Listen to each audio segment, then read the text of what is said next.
Good afternoon, everybody. I am Kate Heald. I am the College and Career Navigator. Our title has changed at Bethesda Chevy Chase High School. That's another story, Bethany. I also have Gail Evans on here, who is the College and Career Navigator at Walter Johnson High School, just down the road from us. I think that's it for CCNs. And today we are going to talk about something that is so critically important as the cost of college has increased dramatically. So I happen to love Going Merry as a platform for scholarship. So I have invited Bethany Hubert here today to talk about scholarships and FAFSA and all things that will help make the pain of paying for college a little bit easier. So it's all yours, Bethany. Awesome. Thank you so much for having me today. I'm going to go ahead and share my screen, otherwise I'll forget to do it. But thank you guys for having me here today. My name is Bethany Hubert. I'm the financial aid specialist here at Going Merry. I'm probably going to say CCIC instead of CCN this whole presentation, but I'll try it That's to great. No correct problem. myself. We still say it too. But basically, either way, I mean your college counselors, if I do say that. Today, I'm going to warn you, it's going to be like drinking through a fire hose. There's a lot of information we're going to cover, and it's basically going to be everything financial aid that you're going to face throughout your senior year of high school. And we'll also talk a little bit about what you can do before senior year of high school, just in case you've got siblings or friends or you're an underclassman. You can reference this as well and get some information. If you are new to Going Merry, just a bit about us. We are a free financial aid, education, and access platform. We focus a lot on the financial literacy components and how you can find financial aid when it comes to paying for college. And it is completely free to use. You can use it through your whole high school career as long as you're 13 years old, and you can use it through your whole college career as well. So it's a great resource for you from everything from kind of exploring colleges, figure out where you want to apply, comparing those colleges, all the way through applying to financial aid, and then even closing your financial gap, looking at things like financial aid appeals or learning about student loans, learning about college budgeting, all of those things. Now, I'm going to take off my Going Merry hat, and we're going to spend the rest of this time kind of talking more about those general concepts. And basically what we're going to do today is start off with what is financial aid. We'll then move into the financial aid application timeline to kind of give you an idea of like what the roadmap looks like. We're going to spend a lot of time on FAFSA because it's honestly the most important thing you can do when it comes to financial aid and paying for college. We'll move into scholarship strategies. We'll do kind of a reality check first about scholarships. I'll honestly be really frank with you about all of those things and then also talk scholarship strategies. And then we'll talk about financial aid offers and financial gaps and how we can kind of close them if we do run into one. So, what is financial aid? Kind of broad, it's a pretty broad term. Most people tend to think of the Pell Grant or they think of need-based aid programs whenever they think financial aid. So most people will tell you, oh, we didn't get anything from the FAFSA. And that's because they don't know that they got a lot of stuff because they filed the FAFSA. Because financial aid is any money that helps you pay for college. It can come from the federal government, state government, your college, private providers, your school district, community-based organizations. It can come from so many different places. And it can come in the form of gift aid, which is money you'll never have to repay. And that's going to be things like scholarships, grants, military benefits, tuition discounts, promise programs, those types of things. And then also in the form of self-help aid, which there are kind of two core types.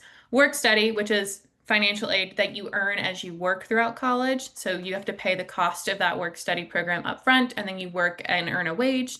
And then also student loans, which is obviously something you'll have to borrow and repay down the line.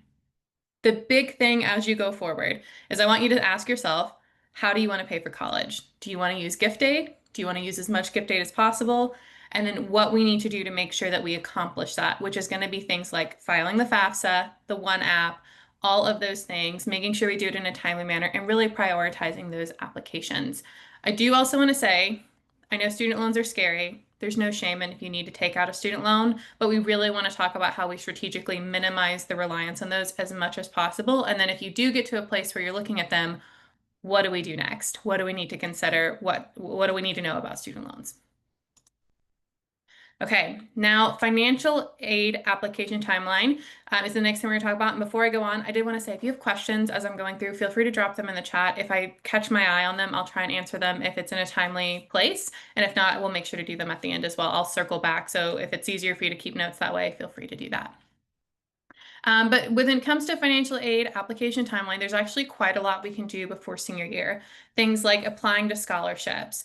We can also explore all of our post-secondary options. A lot of students kind of think the only way to go forward with their career is going to get a 4-year degree. It's not always the case, so make sure that you're fully aware of what your career goals are and the different pathways that you can achieve them. There are definitely some career pathways where you can go and get an associate's degree, enter the workforce, start working, and then cash flow going to get a bachelor's degree or additional certifications. There are other ones where you can go to trade school, vocational school, apprenticeships, all those types of things. So just be fully aware of what your options are. I would also really think about savings. Talk to your parents about 529 plans. Are they willing to help you pay for college? And if so, how is that going to look? I would also frame college as a return on investment in your head, and the earlier you do this, the better, because at the end of the day, college is expensive. It is an investment of your time, your effort, your energy, and oftentimes also your money. So when we're thinking about those things, we want to make sure we're getting a return on our investment and the different concepts around that. I would also make sure you speak to your counselor or your CCN. They are a great resource. And in Montgomery County, you guys are really lucky. You guys have a ton of resources around this topic. And truly, as someone that works across the United States, you guys have one of the better programs that exist in the United States. So take advantage of them and their resources, their knowledge. They can connect you with financial aid offices, admissions office. They'll keep you up to date on everything that's going on. Use them. They're there to help you. And lastly, I would also think about a cost-conscious college list. So for you rising seniors, or if you're a junior, when we talk about a cost-conscious college list, we're thinking about making sure that as we're deciding where we're applying to, we have diversity and variety in our list. And so what we want to do is make sure that every single student applies to at least one private and one public school, regardless of what their goals are. And they also apply to at least one in-state and one out-of-state school if they're planning to go out of state. The reasoning for this is because a lot of colleges have different sized endowment funds, and even though the sticker price at a school might look really large, you might find that the cost is ultimately lower. Additionally, what we find is that when a student doesn't have a community college on their list just in case something happens, or they only apply to private schools, or they only apply to public schools, they tend to apply to the same type of school with the same size endowment funds, and they get financial aid offers that leave them with roughly the same financial gap. So it leaves them with less mobility down the road if they do realize, oh, this gap is too large, and then they have no backup plan.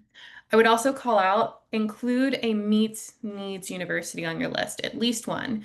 And what a meets needs university is a college that promises to cover 100% of your demonstrated financial need, which we'll explain in a little bit. But essentially, your cost of attendance minus your student aid index from your FAFSA, they promise to cover whatever that gap is.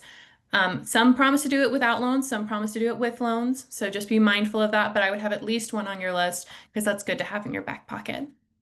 I would also really talk about budget. A lot of students and parents don't get on the same page about budget until after they are accepted, and then they're getting those financial aid offers, and they're deciding where to attend before they even apply or as they're getting those acceptance letters. So I really want you to have the budget conversation, have the expense conversation before those start coming in, because then it gets really hard to remain objective and evaluate those offers. I'd also collect as much data as you can, again, before applications. Net price calculators are a great resource, especially when you use the student aid index estimator to get a rough estimate of what your SAI will be.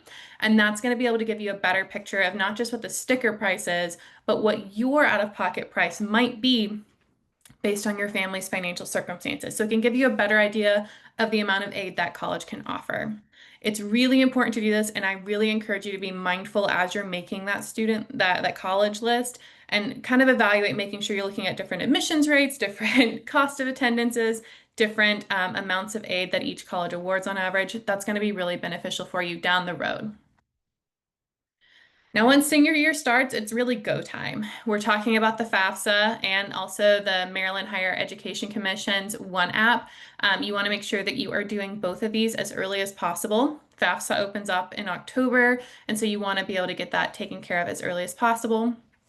Additionally, as a senior, your goal should be to apply to at least one scholarship once a week, and you want to apply throughout the entirety of your senior year of high school. There are scholarships that open up all year round, and the more thorough you are of making sure you apply throughout the year, the better your odds are of actually receiving scholarships. I would also make sure you check in about the CSS profile. Some colleges require it, some don't.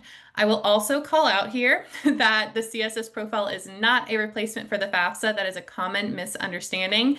Some colleges will require that you do this in addition to the FAFSA, but you still need to file the FAFSA. Everyone needs to file the FAFSA in senior year. I would also recommend reaching out to the college. Having conversations with the financial aid office and the admissions office can clue you into additional opportunities. And also, a lot of the research that we've done as a company shows that the students that the college is aware of are more likely to receive additional aid, especially if funding comes available throughout the school year. So you want them to be aware of you. You want to be the squeaky wheel. You want them to know that you're there and that you have need and you're asking for help. I would also, again, have transparent conversations with your parents. In senior year, I really, really recommend that. Sorry, I saw something pop up in the chat. As a senior, I would really recommend you have a conversation about student loans between you and your parents. Having that conversation about, are you willing to co-sign a loan? Are you willing to take out a Parent Plus loan? If you are, how much are you willing to take out? Whose responsibility will it be if I need to repay this, or if you're going to repay it? Those types of conversations are really important, and it can also level set your expectations down the road. And then we also want to talk about closing the gap, speaking with financial aid offices about financial aid appeals, cost saving options, all those types of things is going to be another thing we do. Now, this is our college funding roadmap that Going Merry has, and you'll see it starts back in freshman year. Most students try to jam all of these things into senior year, and it gets really, really stressful. So the earlier you get a start on this, the better, especially when it comes to conversations, planning, learning about all the terminology, because it's really hard to catch up once you're in senior year and you actually have to do all these applications and all of this information is being thrown at you. So if you're not a senior yet, really, really recommend you go ahead and get a start on some of this. And as a senior, you should be applying to scholarships and you should know about the FAFSA, have a plan to file it, make sure you're getting your FSCIDs and stuff like that set up. But I'll share this slide deck later so you can kind of read through it a little bit more, and the links are actually clickable so you can reach those resources too. But that's kind of the big picture. There's a lot on here and it's a really overwhelming process. So just be aware of that and know that it is more than just applying to one scholarship or just filing the FAFSA. There's a lot that goes into this, and the more prepared you can set yourself up for this, the better. Okay, I don't see any questions in the chat, but if there are any that come up, I will make sure to answer those. We're going to slide on into the FAFSA, and I'm going to get on a soapbox. Just so you know, every single student should file the FAFSA. It is the absolute most important step in paying for college. And the reason why it's so important is because the FAFSA sets your student aid index. Now, some of you might know of the EFC, or expected family contribution. FAFSA had a big overhaul a couple of years ago, and the replacement for that is the SAI. If you do not file the FAFSA, you do not receive an SAI, and then colleges cannot calculate your financial need. So it's very, very important. Additionally, the FAFSA opens the door to the vast majority of financial aid opportunities, scholarships, grants, work study, all those types of things through the federal, state institutions, and also private scholarship providers. They can all require that you file the FAFSA to be considered for them. A lot of them will use that SAI to determine your eligibility altogether. Additionally, it's starting to become more and more required, even for merit scholarships. And the reason why colleges and private scholarship providers are doing this is because what they're finding is a lot of students are opting out and missing out on gift aid, which is not good. So they want to make sure that you're receiving as much aid as you can, and it also opens up more funding for them to give it to more students. So it's really, really important that you file it, and you'll might find out that you missed out on a merit scholarship simply because you didn't file the FAFSA. So make sure you're doing that as well, because it really is integral in this whole process. And I mentioned earlier that the SAI is used for that financial need calculation. You'll see in this third box over here, financial need equals the cost of attendance minus your student aid index. Most need-based aid programs are not considering your income. Even the Pell Grant, which we generally think of as income restricted, is not strictly income restricted. It is also going to consider household size and other things like that. And it's comparing your household against the federal poverty level, not strictly saying, hey, if you make over $100,000, you're not eligible. It's more complicated than that. And when you get past the Pell Grant, they're not really looking at that at all. They're looking at that SAI number and subtracting it from cost of attendance. So your financial need at every single college is different. And also, if you have a really high SAI, like 50,000, that's pretty high, but your cost of attendance to go to the school is 100,000, you still demonstrate $50,000 of financial need. That college can offer you institutional grants and scholarships that are need-based specifically. So don't close the door on that opportunity and don't count yourself out for those either. I also really like to kind of talk math and stats because that's kind of how my brain works. While most colleges don't promise to cover 100% of need, 87% of students that file the FAFSA benefit from it. So that's a lot. So the reality is that we know that it's a good thing for students, but only 54% of high school seniors last year actually filed it.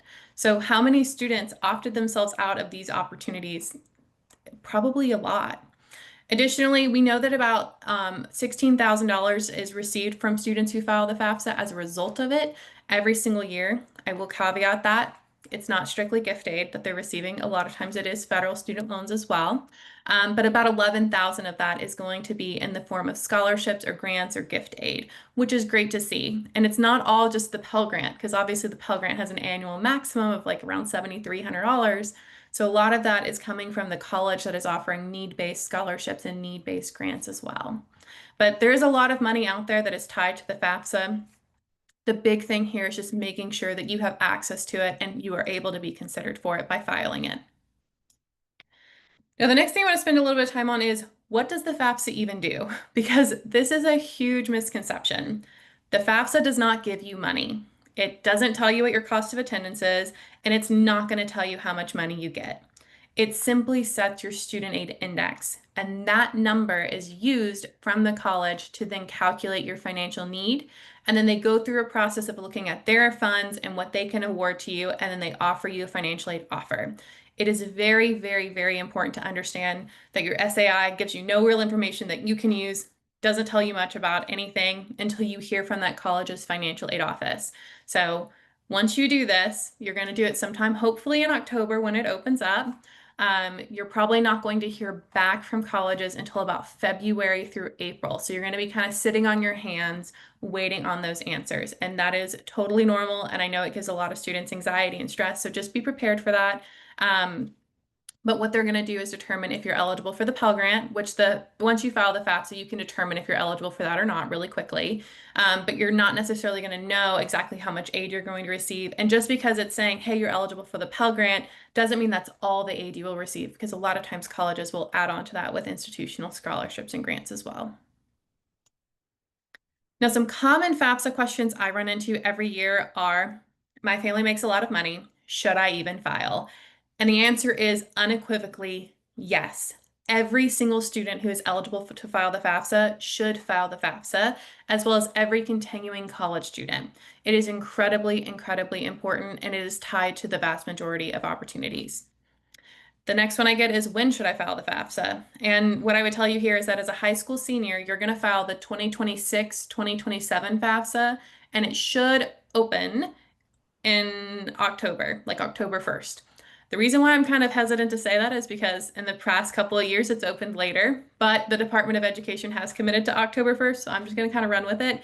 But make sure you're checking with your counselor because they will let you know if anything changes as well. The next one is, when will I know my cost to attend the college I want to go to? The timeline varies from college to college. For early action, early decision colleges, you may receive a financial aid offer earlier on, but I really encourage you to hold off and really deciding if you're going to go to that college until you get other financial aid offers, which will come in February through April. Additionally, a question I get is, can I only send my FAFSA to colleges where I've already been accepted or where I've already applied to? And the answer is no, you can send it to as many colleges as you like. It's completely free to do that. I think you can add 20 as you're going through the first time, but you can send it to anyone you like. Also, what if I am ineligible to file the FAFSA? So students without a social security number cannot file the FAFSA. And in that case, you would want to make sure you're completing the MHEC One app. And you'll want to also contact the financial aid office at any colleges that you're interested in attending. That's going to open the door for those opportunities. I will also say every student needs to file that application as well. But if you're specifically unable to file the FAFSA, it doesn't mean that you have no opportunities out there. It just means you might have a few different steps. Like you might have to do a CSS profile for every single school, or they might have an additional application for their undocumented students. So just be prepared for that. Now I'm going to shift, but I did see a question. Because the FAFSA looks back 2 years, what if current income is significantly different? Is there a way to reflect that? Yes. So FAFSA is based on your prior year tax statements. So for the 2026 FAFSA, it's going to use your 2024 taxes. With that in mind, if your income for 2025 is substantially lower, then you can file what's called a financial aid appeal, which we'll talk about in a little bit. But basically, it just says, hey, college, the FAFSA didn't see this. Can you reconsider? And they can make what's called a professional judgment and amend your SAI and also give you additional financial aid eligibility as a result of that. It's just one extra step you're going to have to do. And then also someone asked, will the link to the presentation be shared? Yes, as well as the slides. Okay, next thing I want to dive into the FAFSA, now that we all know that the FAFSA is so important and we are all going to file it this year. I want to talk about FAFSA contributors because this is something that has tripped up a lot of families. What even is a FAFSA contributor? It is anyone who puts information on the FAFSA, and they're going to be required to provide their information, their consent for IRS data retrieval, their signature on that FAFSA. This is going to always include the student, but it might also include one or both biological or adoptive parents. It might include a step parent, or it could include a spouse if that student is married. When we're thinking about the FAFSA contributors, basically, if you're a FAFSA contributor, you're required to have an FSA ID, which you create at studentaid.gov. Each FAFSA contributor is required to have their own individual FSA ID, and if you already have one and you don't know how to get access to it, you might have to recover it, but you don't have to create a new one. You should create your FSA ID about 4 days in advance at the latest of trying to start the FAFSA, just because it does take a few steps. I'll show you a little bit about that later. And the student is required to have a social security number or alien registration number to create an FSA ID. The parent and or spouse of the student who is a FAFSA contributor, though, does not need a social security number. So if you're a student and you have undocumented parents, you are still eligible to file the FAFSA if you do have your SSN. So don't worry about that. They're just going to have to go through a few additional steps to get their FSA ID created for your FAFSA. Now I'm going to say big caution. Failure to select the correct contributor can result in delayed financial aid offers. It can cause you to go through verification, or it could make you ineligible for financial aid. So please, as I'm going through this, keep this in mind. You must select the right FAFSA contributors, or it can cause a lot of hiccups for you down the road. So just make sure you slow down, make sure you select the right parent. So when we're talking about determining FAFSA contributors, there's kind of 3 steps here. The first one is determining dependency status.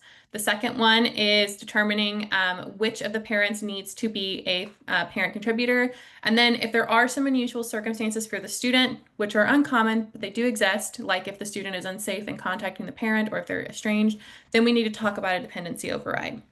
Now, when we talk about dependency, I've linked to here the dependency status wizard. I'll also talk about some reasons that a student might be dependent in a little bit, but just know that most students are going to be dependent for the purpose of the FAFSA, and they will be required to include at least one parent on there.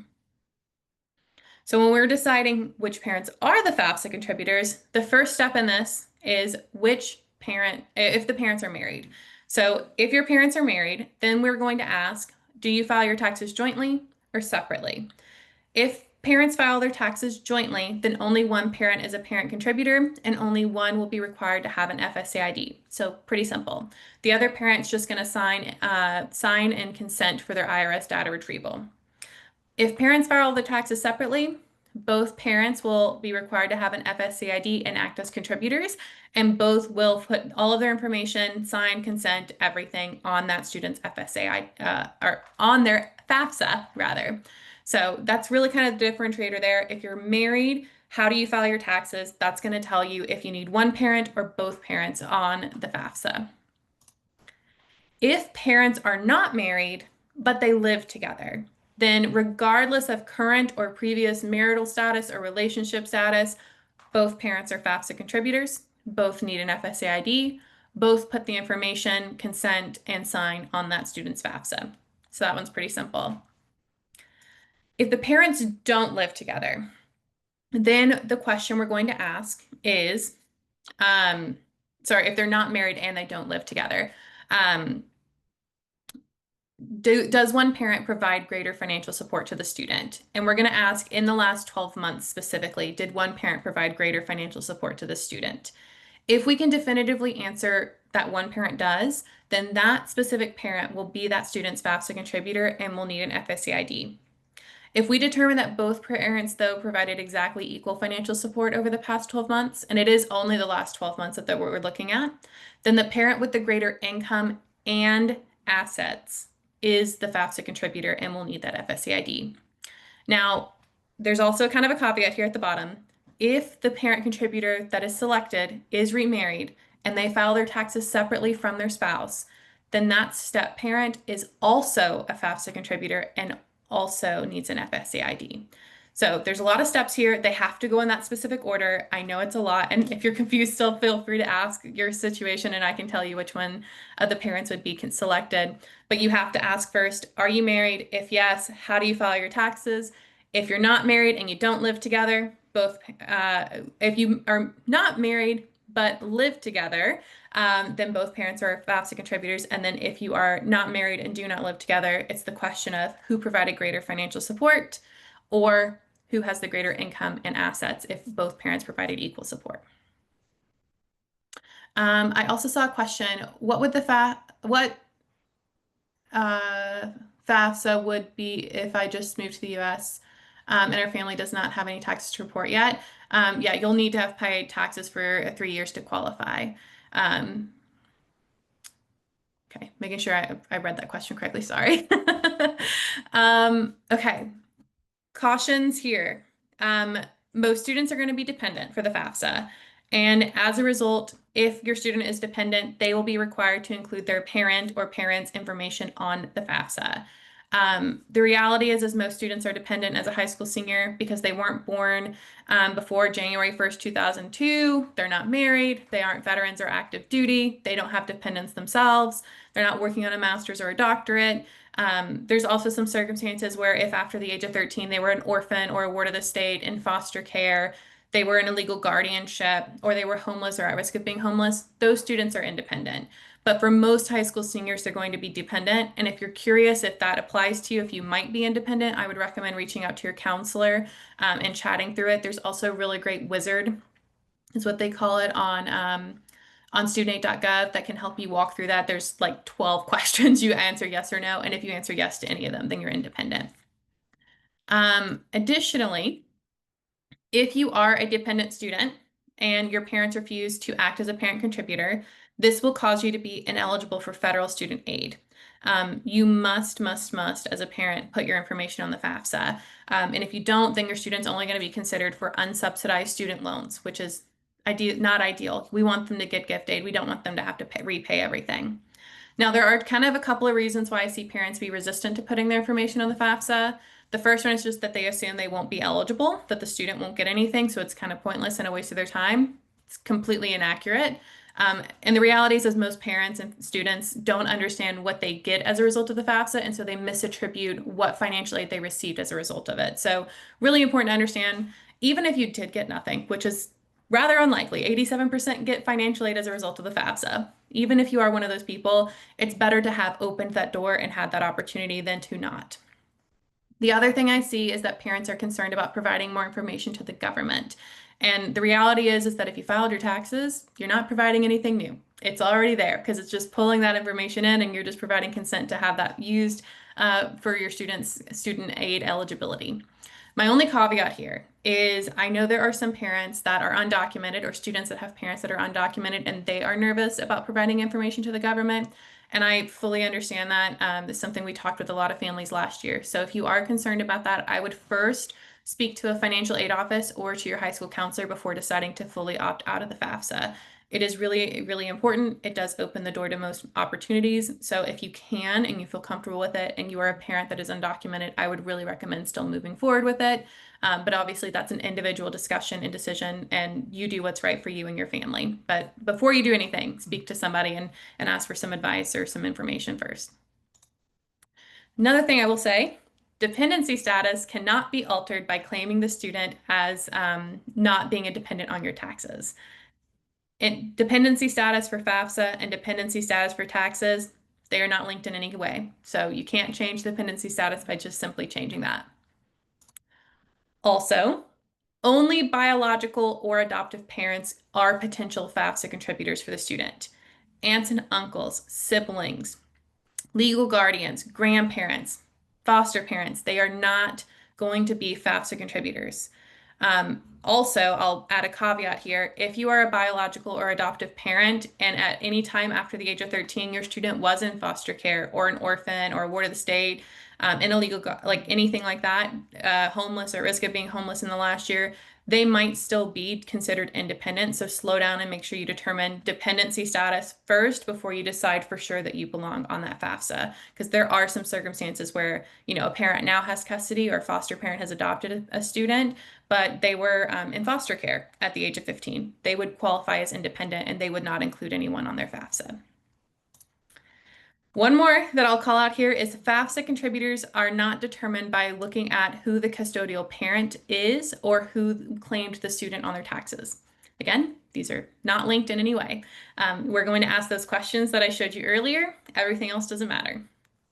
Okay, I don't see any more questions about this just yet, but if there are any, there's usually a few. Feel free to drop them in the chat and we'll clarify. Okay, this last section on the FAFSA, I want to talk about confusing questions and sections or processes that we see trip families up and cause a lot of confusion. The first one is, how is the FSA ID made? This is the flow that it works with. If you have a social security number as a student, it's quite simple. You put your information in and then it tries to match against the Social Security Administration. If it matches, you get your FSA ID. It takes about 4 days. If for any reason it doesn't match, which most common non-match situations with this is like you added a space at the end of your name, a drive was spelled out for the Social Security Administration and you put DR dot, those types of things can cause little funky things. If that happens, you'll just have to correct it and then keep trying to figure out what it is, and then you'll be able to get your FSA ID. If you are a student without a social security number, again, you will not be able to do the FAFSA. But if you have parents that don't have a social security number, but you do, then they're going to go through what's called knowledge-based verification. They're going to be asked some questions. If they get all of them right, then they will be able to create their FSA ID. If for any reason that they get those questions wrong, then they will go through what's called ID proofing, and this can take a couple of weeks. So we want to just make sure that you give yourself plenty of time to start and complete your FAFSA ahead of any priority filing deadlines and make that FSA ID as early as possible. You can go ahead and do this. You can make it well in advance of needing to file the FAFSA. I mentioned a little bit ago as well, as a tricky question, there is a situation where there could be a dependency override. So a student not being traditionally independent, but they're estranged or it would be unsafe for them to be around their parent or parents, they have what's called unusual circumstances for the FAFSA. So if you get this blue screen, this means you need to stop. You need to remind yourself that you're going to have to contact the financial aid office at your colleges and provide additional documentation. As soon as you submit that FAFSA, you should reach out to them because that's what this blue screen is telling you. And this is going to be anyone who's deemed provisionally independent or unaccompanied homeless youth. You will need to provide documentation. I would reach out to your CCN, ask them questions, ask them what to do next because they're more than happy to help you. But essentially, you're just going to be providing extra documentation to verify your status as an independent student. And then they will be able to issue your student aid index and start processing your financial aid offers. And yes, to be clear, both the student and the parent must have an FSA ID. And if both parents need to be a FAFSA contributor, both parents will need to have FSA IDs that are separate.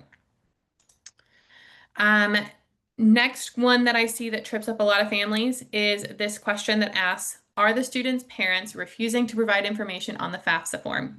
This is a question asked in the form of a negative. And so a lot of students read this and they say, yeah, my parents are willing to put their info on the FAFSA. They should say no. Absolutely say no if your parents are willing to put information on the FAFSA.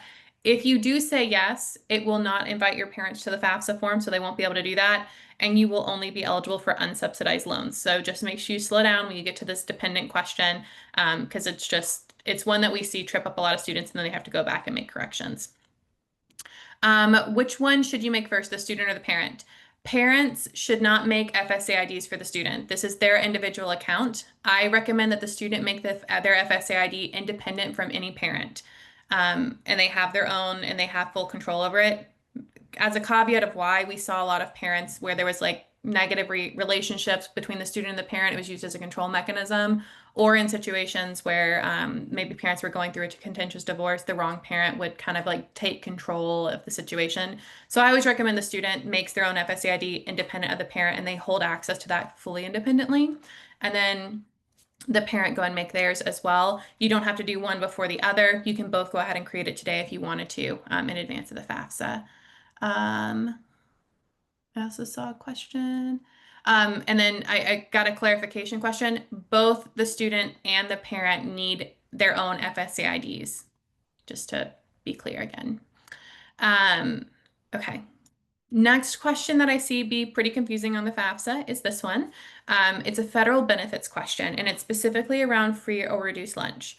If your school or school district provides free or reduced lunch to all students, then you cannot answer yes that your student received free or reduced lunch unless they would independently qualify for it. So they'd have to go look at the Department of Agriculture eligibility requirements, confirm that their family will qualify, and if they would, then you can check yes to this. But it's just one that tripped up a lot of families.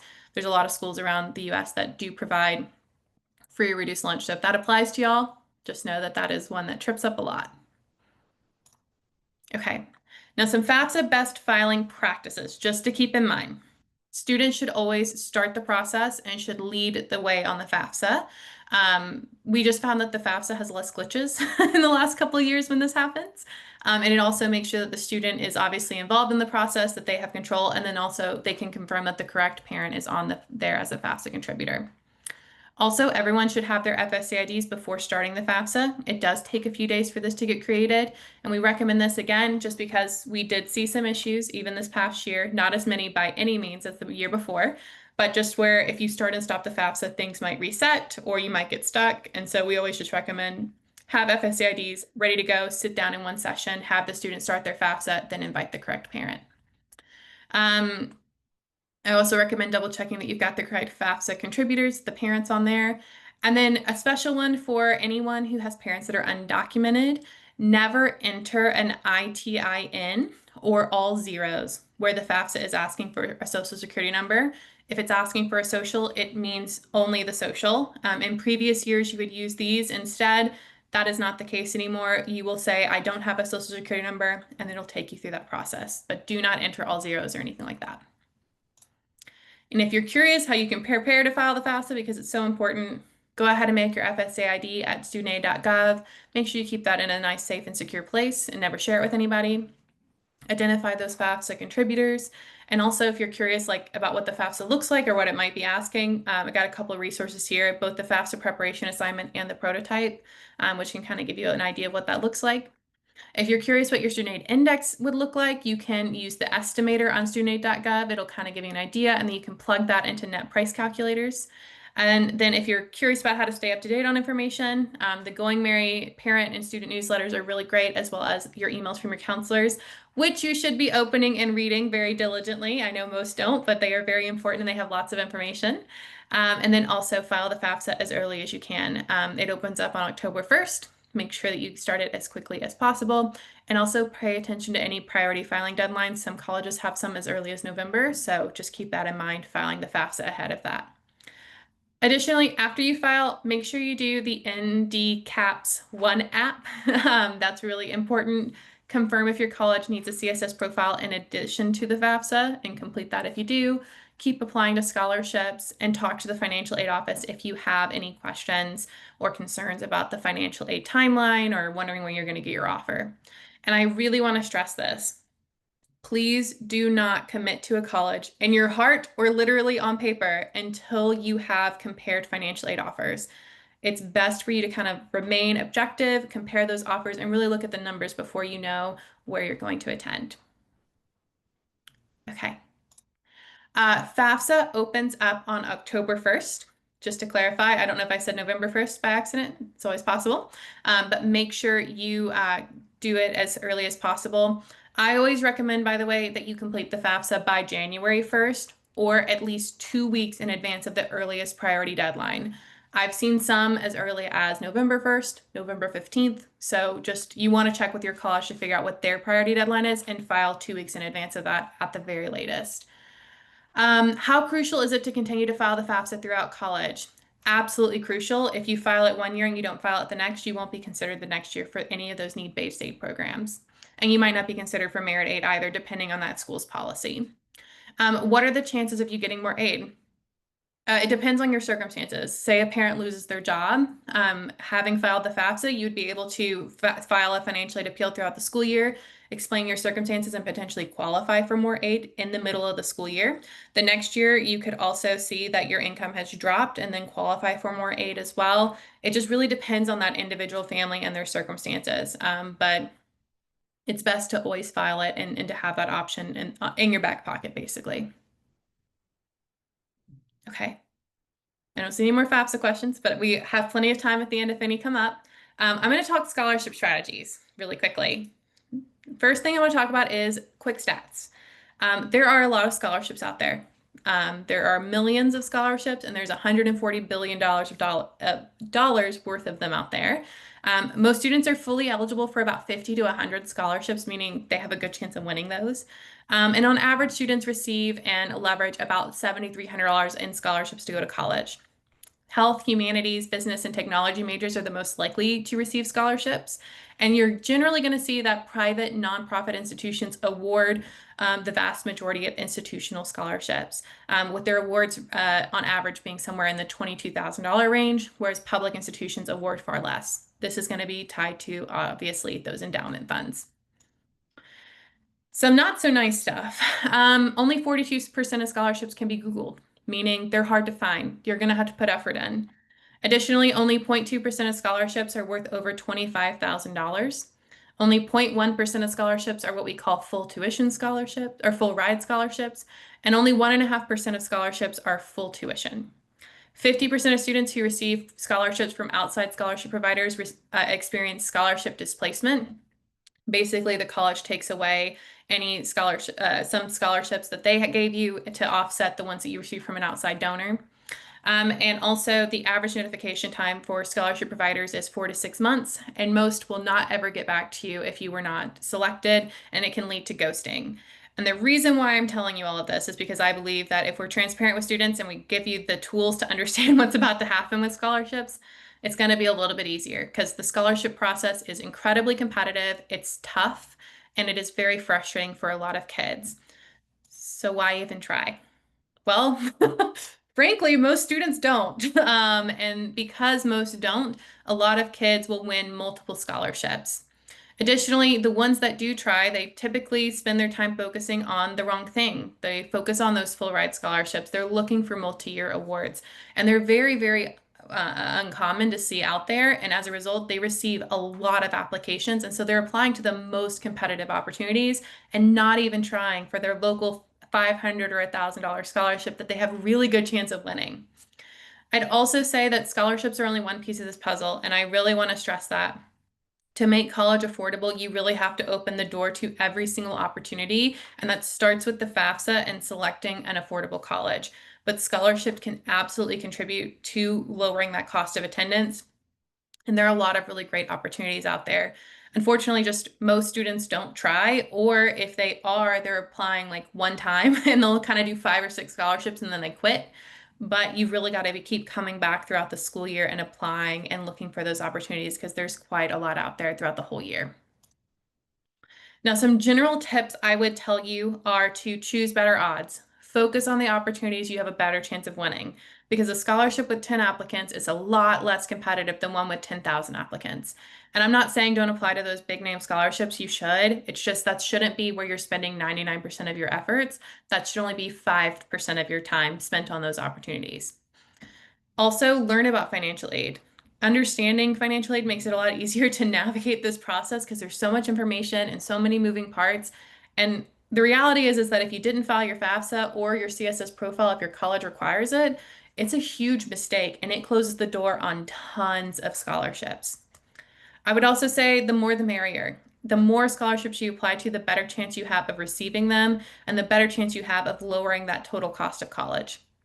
And also choose an affordable college. Colleges are expensive, and a lot of times students don't think about college affordability until after they're already kind of locked in into a place because they're attached to it emotionally. So I really recommend thinking about this from the get-go, and it'll help you kind of objectively evaluate the cost of each college that you receive an offer from.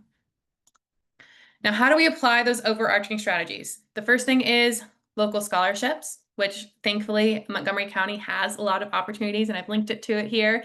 Local scholarships are the ones you statistically have the best chance of winning. They have the fewest applicants, they are the least competitive, and it's just because they are scholarships that are restricted to your school, your district, your community, or your region. I would also look at institutional scholarships. This is where the bulk of the actual scholarship dollars come from whenever we look at what students are receiving. I would also specifically look on departmental pages. So what I mean by that is I went to the University of Alabama, and if I wanted to be a marketing major, I would look up Culverhouse School of Business scholarships for freshmen, scholarships for sophomores. That's where you're going to find a lot of opportunities. And again, it kind of tailors them down, makes it so that less students are eligible. And also most students aren't looking there because they don't know that there are oftentimes additional scholarship pages at the college. I would also think about the scholarships no one else wants to apply to, because if you don't want to apply to them, there's probably fewer students applying to them as a whole. So essay scholarships, small scholarships, non-renewing scholarships, they tend to receive fewer applicants. They might be less time consuming, especially when we look at those in smaller scholarship awards. And so it might be something where you can kind of stack up a lot of opportunities there.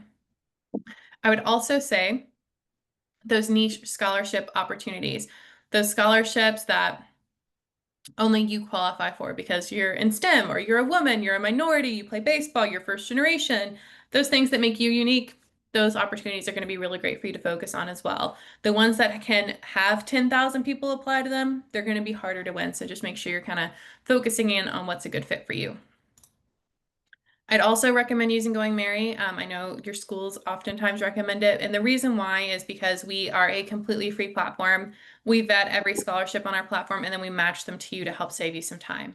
We also have a lot of tools for college planning, learning about college affordability, learning about financial literacy concept, comparing offers, doing financial aid appeals, all of those types of things. So it's a really great place for you to look. And obviously, yes, absolutely. Look on your college and career website. They're going to have resources for you as well in terms of scholarship opportunities too. That said, Going Merry is also not the only scholarship platform out there. And if you hear my dog, the UPS man is delivering an Amazon package. So she just took off barking at him. There are a lot of scholarship platforms out there. I recommend you actually check all of them pretty regularly because sometimes you'll find that a scholarship provider exclusively offers a scholarship on one platform. Not really any rhyme or reason, but that does happen. We have a lot of exclusive scholarships for that very reason. A scholarship provider just wants it to be in one place. So make sure you're checking around. But do be aware that there are scholarship scams out there. Do your research. If you ever don't feel comfortable providing information, don't provide that information. Also, never pay for a scholarship. That's a sign of a scam. So just make sure you keep that in mind. Also, if you're not on mute, could you please go on mute? That would be really great. And then also be aware that just because a scholarship is on a platform doesn't mean that that scholarship platform is the scholarship donor. There's a good example of that, like where Going Merry is actually a scholarship donor. We sponsor tons of scholarships every year, but we also have scholarship providers that we work with and they use our software. It makes it easier for them. They manage their applications there. But we're not selecting that winner, they are. So just keep that in mind to keep perspective that you might not hear back from, Scholarships 360 that you won a scholarship, but you might have won a scholarship because you went there and applied. It doesn't mean that those places are not good or not scams. And there's also tons of other websites out there. I just am listing a few here. What is considered first generation? I will say it depends a little bit by college just to get the specific definition. But what Ms. Hield said, if your parents studied outside the US, you are still considered first gen. And it's basically just any student who doesn't have parents who went to a four-year university. That's what most colleges use, if that your parents didn't go to college. But always double check because there are sometimes like little weird situations where that might not be exactly the case, but 95% of the time it is. Okay, we're running tight on time, so I'm going to kind of fly through this. That way we have time for questions. When we're talking about financial aid offers, the first thing I want you to do is, before you even get there, consider budget first. And I'm showing screen grabs from our platform, but there's lots of resources out there. We just have a lot that focuses on college affordability, looking at post-graduation outcomes, those types of things. And I really encourage you, as you're deciding where you're applying to, you're thinking about those concepts, because you can look at things like the average debt to income ratio for graduates there, the average employment rates. You can look at those post-graduation outcomes to give you a better idea on if that college and that degree at that college will give you a good return on your investment. I would also compare every college. We have a really cool tool that helps you save and like track everything, but really look at those things. And if you need to, create a spreadsheet and look at the post-graduation outcomes and line them up and see, okay, well, this college has a 94% graduation rate and this one has a 60% graduation rate, right? That might be something we really want to heavily consider. Or we might be looking at, hey, this college has a debt to income ratio that's really high and this one's virtually zero. That might be something we want to consider. So just make sure you're taking a look and actually comparing those different things. And we're looking at more than just majors or campus location, if it's in-state, out-of-state, those types of things. I would also really review and compare those offers once they do come in. I would especially hold off on selecting colleges until you have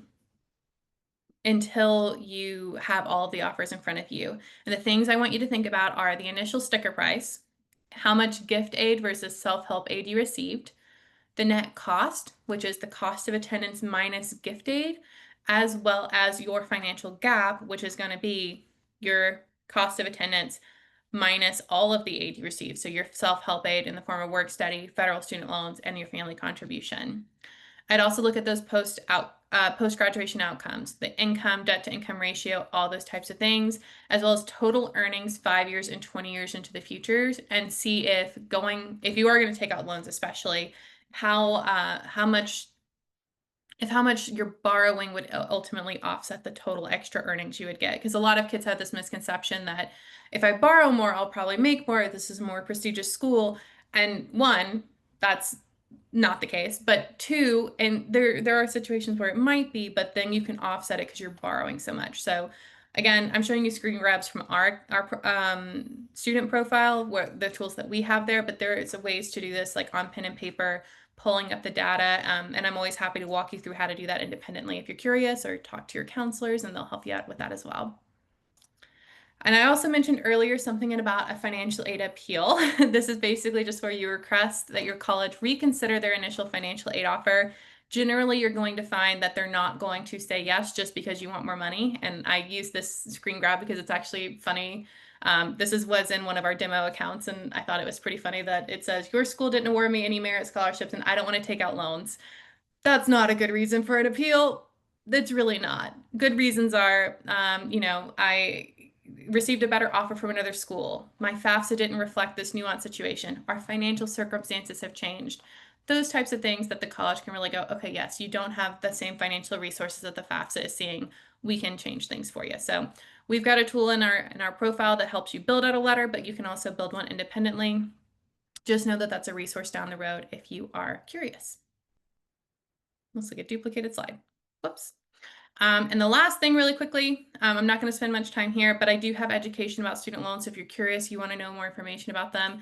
The big thing here, and the big thing I'm going to stress is there's no shame in needing a loan, but we want to minimize our reliance on them as much as possible. And I would really recommend getting on the same page right now.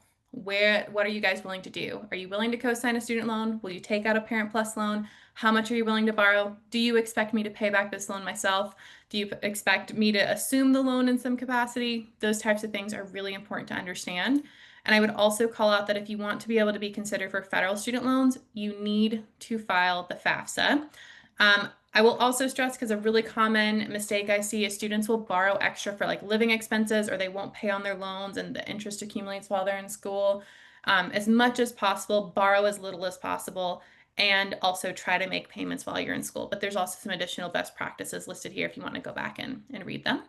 And then I also have a breakdown here of the different types of student loans. So we've got federal direct subsidized and unsubsidized, which, by the way, are generally the best type of student loan you can take out because they have lower interest rates. They're fixed by the federal government, so they're typically lower than the market. You don't have to make payments while you're in school. And in the case of subsidized loans, specifically, they don't accumulate interest while you're in school. Parent Plus loans and private student loans, there's pros and cons to those. I would really weigh them considerably before you take those out. Obviously, the Parent Plus loan is in the name of the parent, and in the case of private student loans, it would typically be in the name of the student and then require a parent cosigner. So lots of doing your research, making sure you understand them fully before you go ahead and take out those loans. But just want you to have that information, so if it does come up down the future, you can feel a little bit more prepared. Okay. I'm going to pause here for questions. Okay, let me scroll up. Looks like we're still asking questions about first gen or first generation. Is it specific to parents who attended college in the US only? Yeah, so if your parents did not attend a college in the United States, you would be considered first generation. What is the MHEC One app and what is the CSS profile? So the MHEC One app is going to be the basically state scholarship application. It's done by MD CAPS, which I can pull up a link if we need to in just a second. Yes, she said she'll add them to a workshop document.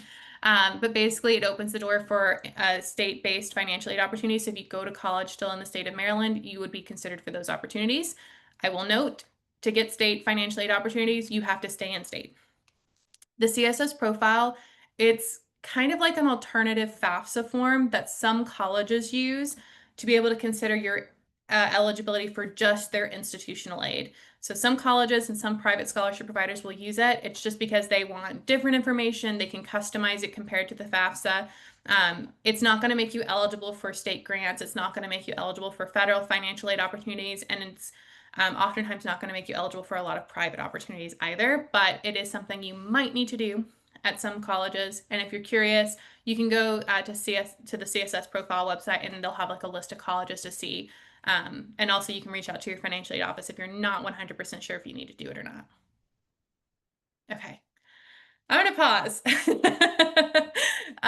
Any more questions in the chat, or feel free to come off mute and ask out loud if that's easier as well. While you're taking a sip of your water, I just want to say you are such a wealth of knowledge and so helpful with this, Bethany. Like I said, I will be sharing this recording, and I encourage you all to share this with your friends so that they understand the importance of applying for FAFSA and also for applying for scholarships, because everybody, all the other CCICs, see, I did it too, CCNs that are on this call, every year we have students that refuse to do the FAFSA for whatever reason, because they think they're not going to get money, and they're really missing out on, you know, what could be a valuable opportunity. So please, please, please take this to heart. Are there any other questions? All right, well, again, I will be, yes, thank you. I will be sharing this to the workshop schedule, which you all must have, or you wouldn't be here today, because that's where the Zoom link was. It usually takes a few minutes for me to get the download to add the recording, but be patient, and Bethany will send me the slides and I will add that as well. I'm going to go ahead and stop this recording and